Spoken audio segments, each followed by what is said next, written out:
भगवान विष्णु जी और माता लक्ष्मी जी की यह एक रूपक कथा है जो दर्शाता है कि जब कोई व्यक्ति एक ही स्थिति में लंबे समय तक रहता है तो उसे ऊब महसूस हो सकती है और उसे बदलाव की आवश्यकता होती है। इस कथा के माध्यम से ये भी संदेश मिलता है कि जीवन में नई चीजें अनुभव करना और यात्रा करना महत्वपूर्ण है। तो दोस्तों, शुरू करते हैं मन को सुकून देने वाली कथा। एक बार भगवान विष्णु जी शेषनाग पर बैठे बैठे बोर हो गए और उन्होंने धरती पर घूमने का विचार मन में किया। वैसे भी कई साल बीत गए थे धरती पर आए और वह अपनी यात्रा की तैयारी में लग गए। स्वामी को तैयार होता देखकर लक्ष्मी माँ ने पूछा, आज सुबह सुबह कहाँ जाने की तैयारी हो रही है? विष्णु जी ने कहा, हे लक्ष्मी, मैं धरती लोक पर घूमने जा रहा हूँ। तो कुछ सोचकर लक्ष्मी माँ ने कहा, हे देव, क्या मैं भी आपके साथ चल सकती हूँ? भगवान विष्णु ने 2 पल सोचा, फिर कहा, एक शर्त पर। तुम मेरे साथ चल सकती हो। तुम धरती पर पहुंचकर उत्तर दिशा की ओर बिल्कुल मत देखना। इसके साथ ही माता लक्ष्मी ने हाँ कह के अपनी मनवा ली और सुबह सुबह माँ लक्ष्मी और भगवान विष्णु धरती पर पहुंच गए।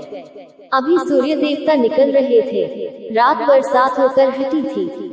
चारों ओर हरियाली ही हरियाली थी। उस समय चारों ओर बहुत शांति थी और धरती बहुत ही सुंदर दिख रही थी और माँ लक्ष्मी मंत्रमुग्ध होकर धरती को देख रही थी और भूल गई कि पति को क्या वचन देकर आई है और चारों ओर देखती हुई कब उत्तर दिशा की ओर देखने लगी पता ही नहीं चला।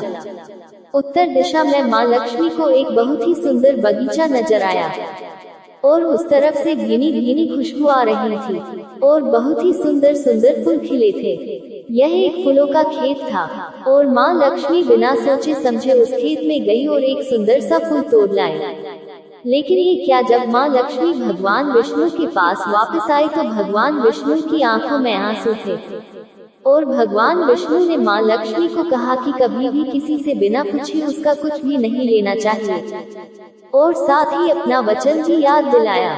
माँ लक्ष्मी को अपनी भूल का पता चला तो उन्होंने भगवान विष्णु से इस भूल की माफी मांगी। तो भगवान विष्णु ने कहा कि जो तुमने जो भूल की है उसकी सजा तो तुम्हें जरूर मिलेगी। जिस माली के खेत से तुमने बिना पूछे फूल तोड़ा है यह एक प्रकार की चोरी है, इसलिए अब तुम 3 साल तक माली के घर नौकर बनकर रहो। उसके बाद मैं तुम्हें बैकुंठ में वापस बुलाऊंगा। माँ लक्ष्मी ने चुपचाप सर झुकाकर हाँ कर दी। आजकल की लक्ष्मी फूले थी और माँ लक्ष्मी एक गरीब औरत का रूप धारण करके उस खेत के मालिक के घर गई।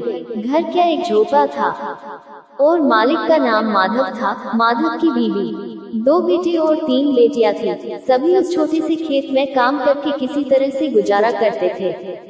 माँ लक्ष्मी जब एक साधारण और गरीब औरत बनकर जब माधव के झोपड़े पर गई तो माधव ने पूछा, बहन तुम कौन हो और इस समय तुम्हें क्या चाहिए? तब माँ लक्ष्मी ने कहा, मैं एक गरीब औरत हूँ, मेरी देखभाल करने वाला कोई नहीं। मैंने कई दिनों से खाना भी नहीं खाया, मुझे कोई भी काम दे दो, साथ में मैं तुम्हारे घर का काम भी कर दिया करूँगी। बस मुझे अपने घर में एक कोने में आसरा दे दो।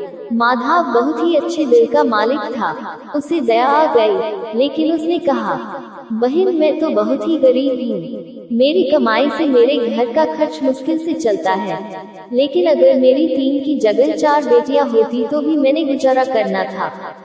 अगर तुम मेरी बेटी बनकर जैसा रूखा सूखा हम खाते हैं उसमें खुश रह सकती हो तो बेटी अंदर आ जाओ। माधव ने माँ लक्ष्मी को अपने झोपड़े में शरण दे दी और माँ लक्ष्मी 3 साल उस माधव के घर पर नौकरानी बनकर रही। जिस दिन माँ लक्ष्मी माधव के घर आई थी उससे दूसरे दिन ही माधव को इतनी आमदनी हुई फूलों से कि शाम को एक गाय खरीद ली। फिर धीरे धीरे माधव ने काफी जमीन खरीद ली और सबने अच्छे अच्छे कपड़े भी बनवा लिए और फिर एक बड़ा पक्का घर भी बनवा लिया। बेटियों और बीवी ने गहने भी बनवा लिए और अब मकान भी बहुत बड़ा बनवा लिया था। माधव हमेशा सोचता था कि मुझे ये सब इस बेटी के आने के बाद मिला है। इस बेटी ने तो मेरी किस्मत ही बदल दी। और अब 3 साल बीत गए थे, लेकिन माँ लक्ष्मी अब भी घर में और खेत में काम करती थी। एक दिन माधव जब अपने खेतों से काम खत्म करके घर आया तो उसने अपने घर के सामने दीवार पर एक देवी स्वरूप गहनों से लदी एक औरत को देखा।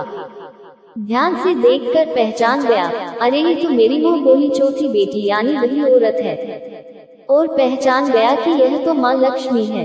अब तक माधव का पूरा परिवार बाहर आ गया था और सब हैरान होकर माँ लक्ष्मी को देख रहे थे। माधव बोला, है माँ हमें माफ कर दे, हमने तेरे से अनजाने में ही घर और खेत में काम करवाया है माँ, ये कैसा अपराध हो गया है माँ, हम सबको माफ कर दे। अब माँ लक्ष्मी मुस्कुराई और बोली, है माधव तुम बहुत ही अच्छे और दयालु व्यक्ति हो, तुमने मुझे अपनी बेटी की तरह से रखा, अपने परिवार के सदस्य की तरह से।